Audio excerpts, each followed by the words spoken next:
Hello friends, मैं फिर से आ चुका हूं आप लोगों के लिए एक नए एपिसोड के साथ। तो हेलो गाइस, मैं हूं राज और आप लोग देख रहे हैं राज द स्टोरी। तो आज का वीडियो शुरू करने से पहले मैं आप लोगों को बता दूं, अगर आप लोग चैनल पर नए आए हो तो प्लीज़ चैनल को लाइक सब्सक्राइब एंड कमेंट जरूर कर देना। तो शुरू करते हैं आज का स्टोरी, तब तक के लिए बाय बाय। CH 199 शौर्य का न्याय। शौर्य ने लेख विभाग के सामने उसके वरिष्ठ आचार्य के इज्जत को धज्जियां उड़ा दी थी। शौर्य की इस हरकत की वजह से गुरुकुल के न्याय विभाग के वरिष्ठ आचार्य वहां पहुंच गए। शौर्य ने उनके सामने इसके करतूत के सारे सबूत रख दिए और उसे लोगों के सामने ही शिक्षा देने की मांग की। न्याय विभाग के वरिष्ठ आचार्य असल में इस आचार्य को बचाना चाहते थे, मगर वहां मौजूद लोग और शौर्य के कारण आखिर उन्होंने वहीं खड़े खड़े उसे सजा सुनाना शुरू किया। लेख विभाग के वरिष्ठ आचार्य ने प्रधानाचार्य के नाम का गलत उपयोग करते हुए यहाँ पर काम कर रही महिलाओं का उत्पीड़न करने की कोशिश की है। तभी शौर्य खड़े होकर बोला, सिर्फ कोशिश नहीं, उसने ऐसा कई बार किया है, पर कोई उन सभी लड़कियों को इसने जान से मार दिया है। की बात सुनकर वह न्याय विभाग का आचार्य शौर्य से गुस्से से बोला, मुझे मेरी बात पूरी करने दीजिए कृपया। शौर्य ने दोनों हाथ ऊपर किए और अपने ओंठों पर उंगली रख दी। न्याय विभाग के वरिष्ठ आचार्य आगे बोले, लेख विभाग के वरिष्ठ आचार्य ने अपनी ताकतों और पद का गलत उपयोग करके कई मासूम लड़कियों की हत्या की है, इसीलिए शंभाला के कानून के तहत हम इस वरिष्ठ आचार्य को 100 करोड़ की शिक्षा दी जाती है। तभी शौर्य खड़े होकर बोला, ये न्याय नहीं, अन्याय है।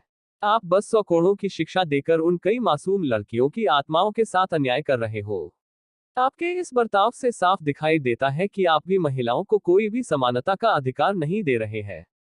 ये सरासर अन्याय है। शौर्य की बात सुनकर न्याय विभाग का वरिष्ठ आचार्य गुस्सा हो गया और शौर्य को देखते हुए बोला, नादान छात्र, ये शंभाला का कानून है जो हजारों सालों से चला आ रहा है। अब ये कानून तुम मुझे सिखाओगे। शौर्य ने ये सुना तो उसके चेहरे पर एक कुटिल मुस्कान आए और उस न्यायाधीश को देखते हुए बोला, क्या आप मुझे वो कानून की किताब दिखा सकते हैं जिसके अंदर ये लिखा हुआ है। शौर्य की बात सुनकर वह न्यायाधीश सकपका गया और अपनी बगले झांकने लगा।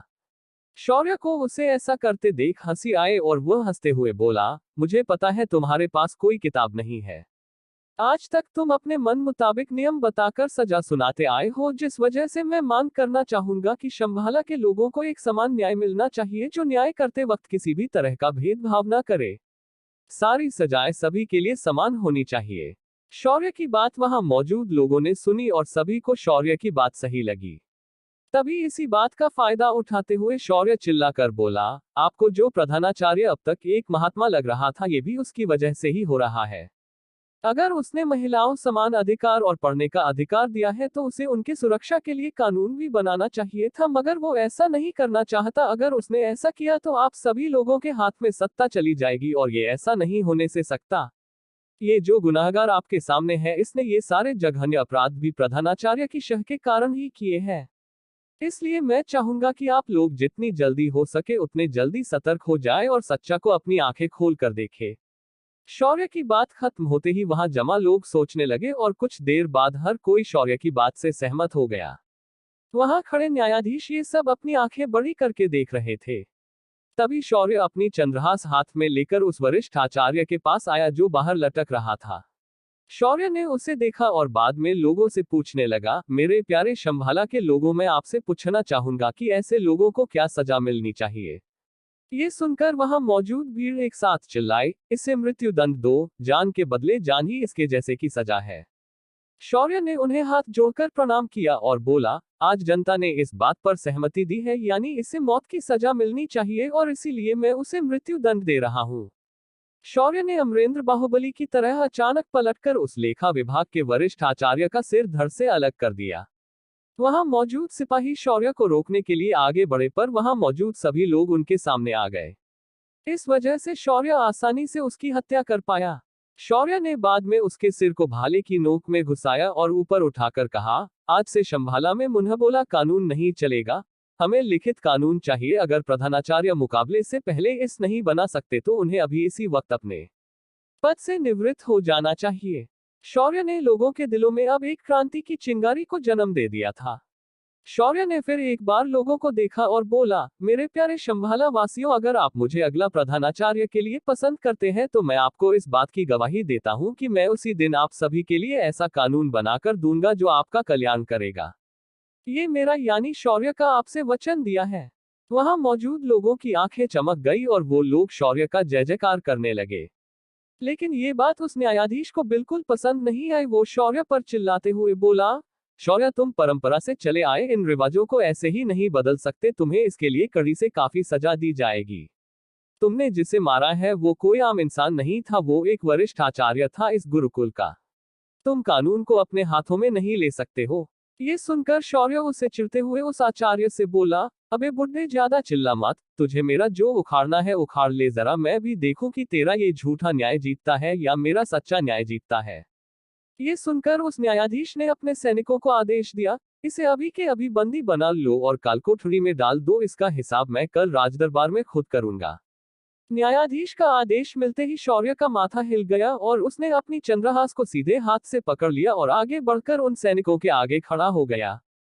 उसने उन्हें घर कर देखा और कहा, इस वक्त तुम भले किसी के आदेश के चलते मेरे सामने आ रहे हो, पर मेरे लिए मेरा धर्म सबसे ज्यादा जरूरी है और इस काम में मैं तुम जैसे बेगुनाहों की आहुति भी देनी पड़े तो मैं पीछे नहीं हटूंगा।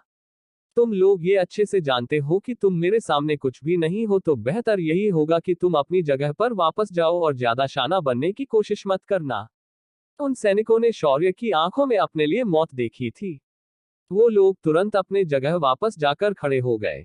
शौर्य ने अब अपना मोर्चा उस न्यायाधीश की तरफ किया। न्यायाधीश अब पूरी तरह से डर गया था। शौर्य उसकी ओर बढ़ते हुए अपनी तलवार को सहलाते हुए बोलने लगा, हाँ तो न्यायाधीश महोदय, आपको लगता है कि आपको अगर सजा सुनाने का अधिकार दिया है तो आप लोगों के चेहरे देखकर न्याय करेंगे? क्या आप लोगों को उनके वर्ण जाति के आधार पर न्यायदान करेंगे? क्या आप लोगों की गरीबी और अमीरी के आधार पर न्यायदान करेंगे? क्या मुझे आप बताएंगे कि आपके इन भौतिक आधारों के अलावा आपके पास दूसरा कौन सा जैविक आधार है जिस बात पर आप इन लोगों में अंतर करते हैं? ये सुनकर न्यायाधीश अपने जगह पर जकड़ गया। तभी शौर्य ने भीड़ को ध्यान से देखा और अचानक उसे क्रांतिवीर फिल्म का नाना पाटेकर का वो सीन उससे याद आया और उसने तुरंत ऐसा ही करना सही समझा।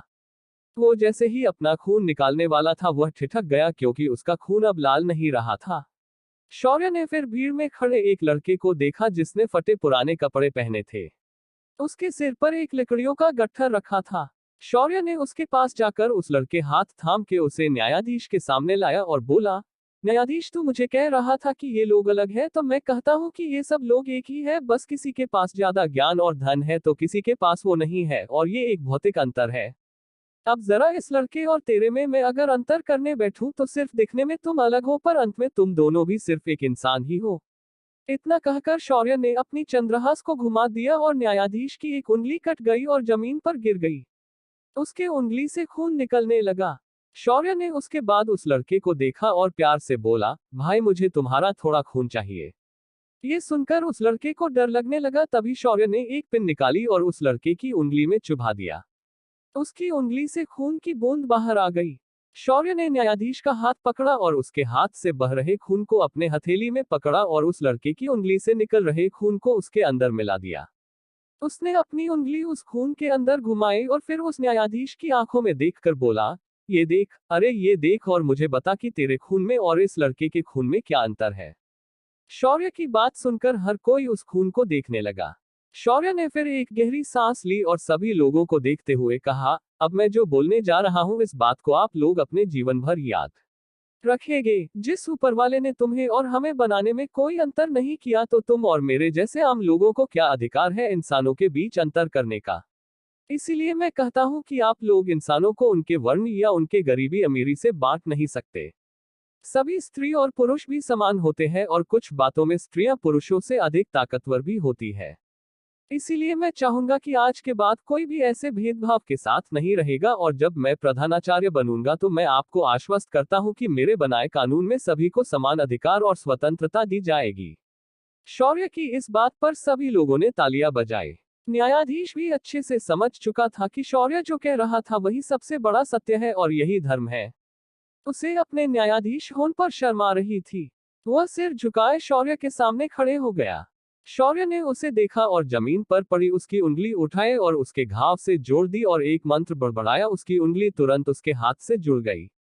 न्यायाधीश की आंखें भर आए और उसने शौर्य के हाथों को पकड़कर चूम लिया और बोला, आप सच में एक महान आत्मा हो जो इस आयाम के उद्धार के लिए आए हैं।